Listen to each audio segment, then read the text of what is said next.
बिस्मिल्लाहिर्रहमानिर्रहीम। अस्सलाम वालेकुम प्यारे बच्चों, खुश आमदीद। उम्मीद करती हूँ आप सब खैरियत से होंगे।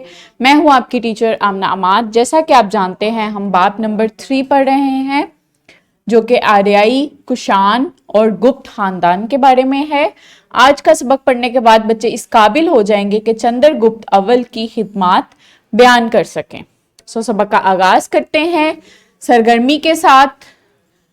जो चंद्रगुप्त खानदान था, जो गुप्त हुकूमत थी, वो किन किन इलाकों पर मुहित थी। बड़े सगीर में जो शुमाली हिंदुस्तान था, इसके अलावा जो जनूबी हिंदुस्तान था और जो मरकजी हिंदुस्तान था, वहां पे जो इलाके थे वहां पे चंद्रगुप्त गुप्त खानदान के हुक्मरान थे, उन्होंने हुकूमत की। सबसे पहले चंद्रगुप्त आया जिसको गुप्त अव्वल के नाम से जाना जाता है। उसके बाद उसका बेटा समुद्रगुप्त आया और उसके बाद गुप्त दोम आया जिन्होंने वहां पे हुकूमत की और शुमाली, जनूबी और मरकजी हिंदुस्तान के इलाकों पर उन्होंने हुकूमत की। गुप्त सल्तनत 320 से 550 ईस्वी के दौरान शुमाली, मरकजी और जनूबी हिंदुस्तान के कुछ इलाकों तक फैली हुई थी। इस दौर में इस सल्तनत ने फन तामीर, साइंस, मजहब और फलसफे में कारहाय नुमाया सर अंजाम दिए। जो खिदमात उन्होंने पेश की थी वो किस किस में की थी? फन तामीर में की थी। उन्होंने उस वक्त की जो तामीरात थी उनमें अहम किरदार अदा किया था। इसके अलावा उन्होंने साइंस और टेक्नोलॉजी में अपना अहम किरदार अदा किया था और मजहब में और फलसफे में, अदब के मैदान में भी उन्होंने अपना अहम किरदार अदा किया था। सबसे पहले जो हुक्मरान आया था वो चंद्रगुप्त अव्वल था। गुप्त सल्तनत की बुनियाद जो थी वो 320 ईस्वी में चंद्रगुप्त अव्वल ने रखी थी। उसने बहुत सी रियासतें जैसे मगध, प्रयागा और सकेता को अपनी सल्तनत में शामिल किया। गुप्त सल्तनत का दौर जो था वो अमनो अमान, इल्मो फनून, ज़बानो अदब और मजहब की वजह से मशहूर था क्योंकि उन्होंने अदब के मैदान में बहुत अहम किरदार अदा किया था। इसके अलावा फन तमीर में जो उनका उस वक्त का आर्ट था वो बहुत मशहूर था और उनकी जो हुकूमत थी वो अमनो अमान वाली थी। उसके बाद समुद्रगुप्त आया। चंद्रगुप्त के बाद उसका बेटा समुद्रगुप्त तख्तनशी हुआ। उसने गुप्त सल्तनत पर तकरीबन 45 साल हुकूमत की। अपने दौरे हुकूमत में समुद्रगुप्त ने लगभग 20 रियासतें फतह की थी जिनमें उज्जैन, मगरबी बंगाल और जो आंध्र प्रदेश के इलाके थे उस पर उसने हुकूमत की थी और अपनी सल्तनत को उसने वसअत दी थी। उसके बाद चंद्रगुप्त दोम आया था। चंद्रगुप्त दोम भी अपने बाप समुद्रगुप्त की तरह नहायत काबिल हुक्मरान और माहिर मुंतजिम था। इसने एक लंबे अरसे तक गुप्त सल्तनत पर हुकूमत की। इसने भी गुप्त सल्तनत को मजीद वसअत दी। चंद्रगुप्त दोम जो था उसकी काबिलियत और बहादुरी के बायस उसको विक्रमादित्य के लक़ब से जाना जाता था क्योंकि वो बहुत बहादुर था और अपने बाप की तरह नहायत काबिल हुक्मरान था।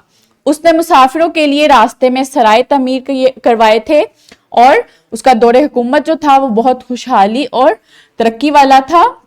उसका जो आगाज था जिसको हिंदुस्तान की तारीख में सुनहरी दौर के नाम से जाना जाता है। जो चंद्रगुप्त दोम था उसका जो दौरे हुकूमत था उसको गुप्त खानदान के सुनहरी दौर के तौर पे जाना जाता है।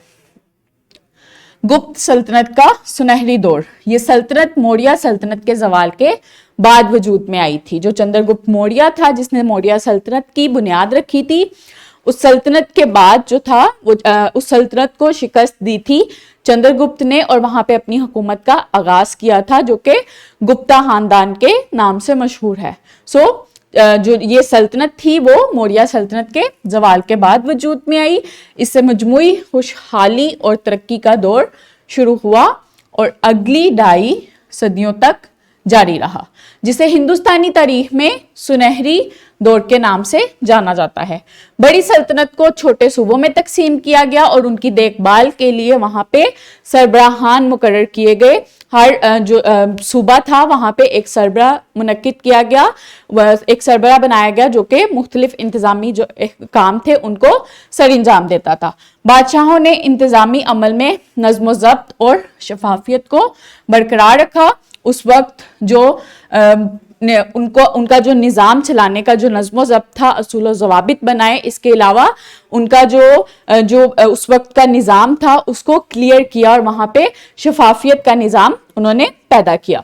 मुमलिकत में खुशहाली आम थी और मतवस्त तबका गरीब नहीं था। सोने और चांदी के सिक्के जारी किए गए। अंदरून और बैरून ममालिक के साथ तजारत को फ़रोग़ दिया गया और उनके साथ तजारती रवाबित पैदा किए। रेशम, कपास, मसालाजात, अद्वियात, कीमती जवाहरात, मोती, कीमती दातें और स्टील जो था वो समुद्र के रास्ते बरामद किया गया।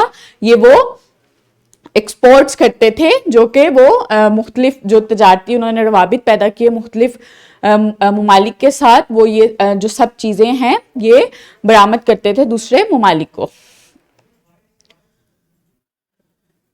गुप्त दौरे जो अहद था उसमें सोने और चांदी के सिक्के बनाए गए थे जिसपे मुख्तलिफ जो उस वक्त के लोग थे, मशहूर लोग और हुक्मरान, उनकी तस्वीर बनाई जाती थी।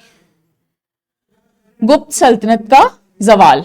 समुद्रगुप्त और चंद्रगुप्त दोम के बाद कोई ऐसा काबिल हुक्मरान ना आया जो गुप्त सल्तनत को मुस्तहकम बना सकता, और कमजोर हुक्मरान होने के बाद रियासत बदअमनी का शिकार हो गई। जो चंद्रगुप्त था और उसका जो बेटा था समुद्रगुप्त, उनके बाद कोई भी ऐसा हुक्मरान नहीं आया जो रियासत को मुस्तहकम बना सकता और उसका निज़ाम जो था वो मुनसिफ तरीके से इंजाम दे सकता, उसका निज़ाम मुनसिफ तरीके से चला सकता।